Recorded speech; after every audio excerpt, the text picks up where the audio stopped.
Hello everyone, today I'm going to be showing you how to get the PGs from Dossier. So we're going to go into reports and then you can click on personalized goals. I'm going to do math. And then here are some fields that you can modify to get the data you want. The PG goal count is the default field. This will show you the number of students with or without PGs, but that's not what we want. So we're going to change this to PG goal export, and this will actually show us what the PGs are in text. So I'm going to click that. I'm going to keep this as PG math. The school year is 2022 to 2023. That is in the future, so I'm going to change that to 2021, 2022. That's this year. Some of us might have division view, some of us don't. Your school might be defaulted to the school that you're at. I'm just going to pick a school to use. Let's pick BCS. And then here, you can click on which grades you want if you just want to see a specific grade for PG math. I'm going to keep it as all grades. Now this looks pretty good. Before I hit the download button, I always double check to make sure that my settings haven't changed, because sometimes if you choose certain settings, it might change the date or the grade or school. So just double check everything before you hit the download button. Here we go. Once you click the download button, it will go into the download folder that's been automatically defaulted into your computer.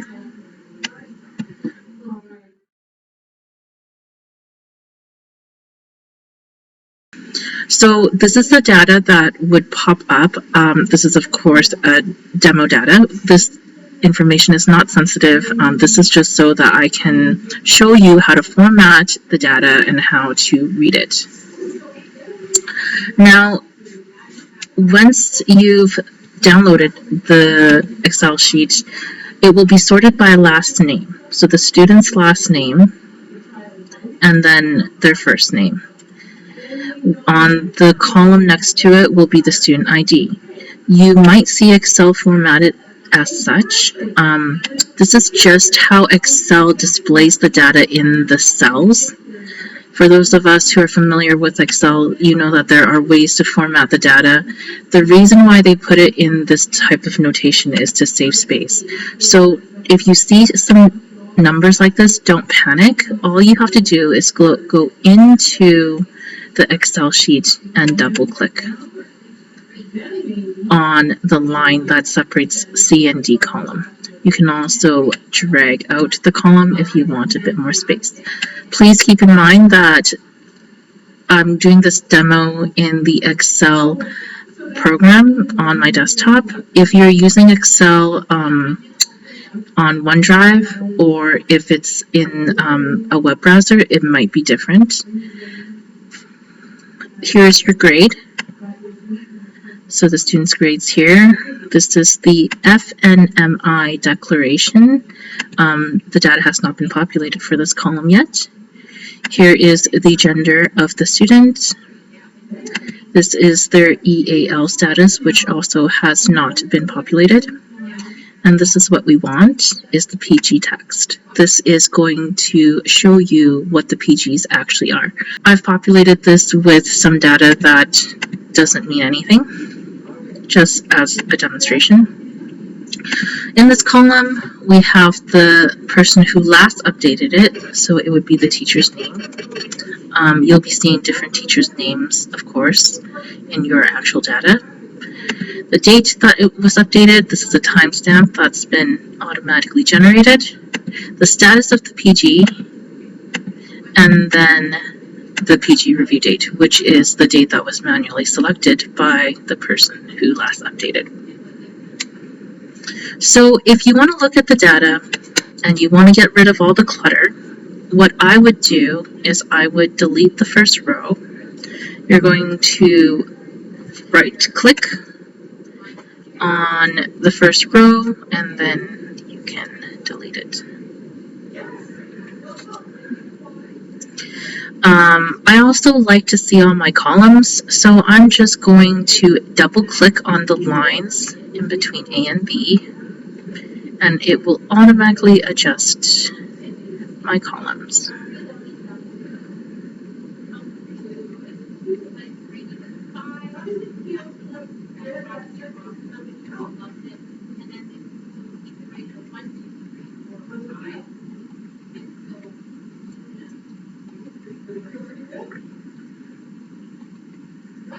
Here we go. Now there's some columns that I'm not needing, so what I'm going to do is I'm going to delete those. Whatever you think you don't need, I would just delete it. So I'm going to right click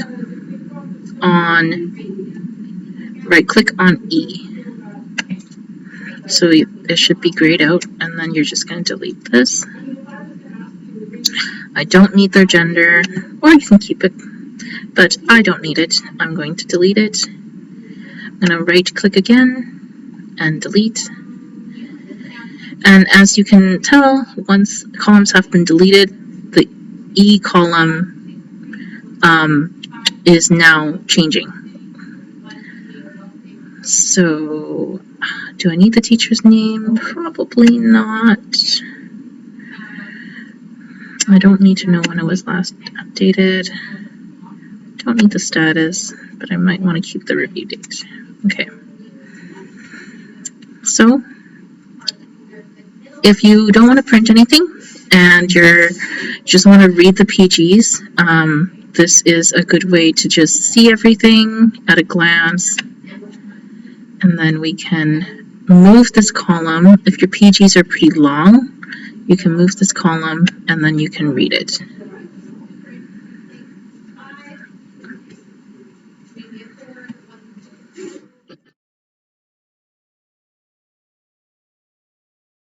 So for this part of the video, I'm going to show you how to format the data in Excel so that you can easily print it for those who need to print off PGs. Now, not everyone has to do this, but this is going to be useful if you're new to Excel and things look a little bit daunting, but Excel will give you a lot of options in terms of how you want to see your data and also put it on hard copy. So the first thing you'll see here is that I have added some PG text from the Saskatchewan outcomes just as a demonstration, because some PGs will be very long, some will be very short. Okay, so I'm going to see that my student ID is in a format that I don't like, and the way to solve this is just by double-clicking on the line between column C and D, and then that will show me the numbers. And then, and this might be a little bit surprising for some of us, but if you double click on E and F, it's going to automatically adjust the cell column width to the longest text. So if I double click on that, it's going to be quite long. All right. And because the cell width is longer than the screen, Excel just goes on to the next cell if you click around. So it's a little bit cumbersome to work with, but that's okay. Now let's imagine that we just want to print it as is. Well, what would happen? Well, let's see. If I hit Control P, this is what my printout will look like. Notice that it is on landscape rather than it's on portrait rather than landscape, and then my data is showing on 3 different pages. Well, we can't work with that, so let's change things up. So the first thing you should do is go into your page layout, and again, it might look differently if your Excel is in a browser. I'm not using desktop. You're going to click into orientation and choose landscape. So now when you print, it's going to be a landscape, not portrait. And that that's because then it gives us more room to work with PG text. It's easier to read across than read down. And then let's see what would happen if we hit print, Control P. The print preview is always really nice to check your work in. So now we have landscape. Okay, good. All right, now because this cell is so long, you're going to need to shrink it a bit. To shrink it a bit, you might have to zoom out of your view so that you could shrink it and zoom back in. Zooming doesn't change the actual width, it just changes how you see the width.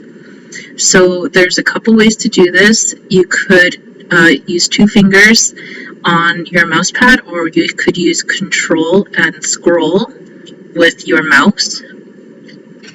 So I'm just going to zoom out. Zoom out like that. Oh, looks really small, but that's okay. And then the end of my column here, I'm just gonna move this over. All right. Some of us have noticed that these dotted lines are here, and that tells you the page break of your Excel sheet. So my first page is going to print this out, and my second page is going to print this out. I don't have a third page anymore, and that's fine. Looks a little bit better, but still, we're not seeing all the text. So I'm just going to shrink this a little bit more. And my goal is to get everything on one page. So let's shrink this. I'm still at 1 page. I'm still at 2 pages because there's this page break here. So let's shrink it even more. Okay. There we go. A little bit more. And here we are. So this looks about good. I know everything is going to be on one page now, but let's double check. Okay, perfect. That looks good so far. And now, this is where the magic happens. You're going to highlight your data, like that. And then you're going to go into Home and click on Wrap Text. So what this does is it shows you all the text, but it stays as the column width. This width doesn't change, but you'll notice that the height of the row does change depending on the student. But that's okay, because we can print more pages, we just don't want the column width to be bigger. Okay, so that looks pretty good. Let's see here. Do my Control P again. Yeah, looks pretty good. We don't have any borders on our cells, so matching the names to the PGs might be a little bit tricky, so let's add some borders.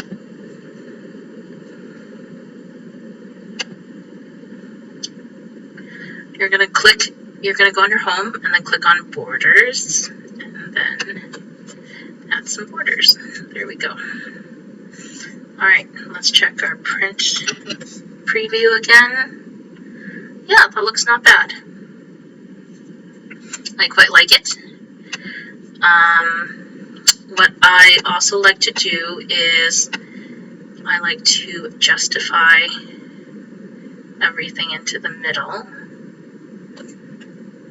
So put those in the middle. I like to go through and just visually check to make sure that the text isn't cut off anywhere.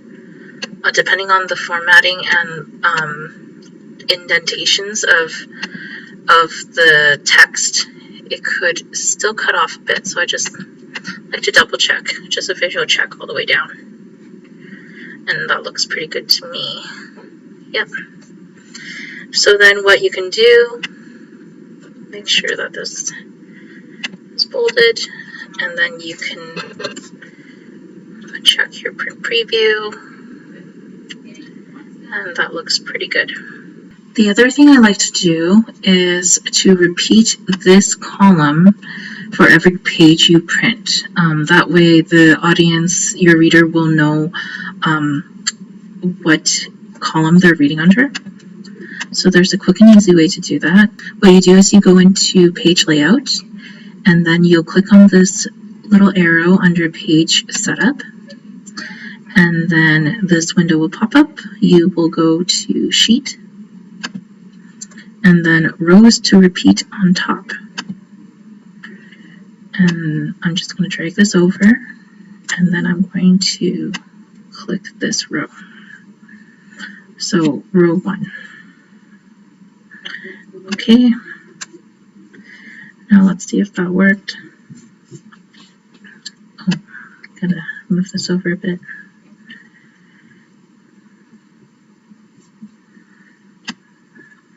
There we go.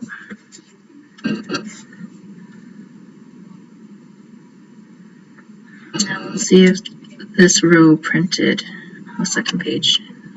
Perfect. So it's repeating. And that's how you do that. Again, always double check to make sure things aren't squished. And another trick I like to do is to sometimes click the wrap text and then click it again. And that way it will account for the new formats and the new column widths if you've changed those.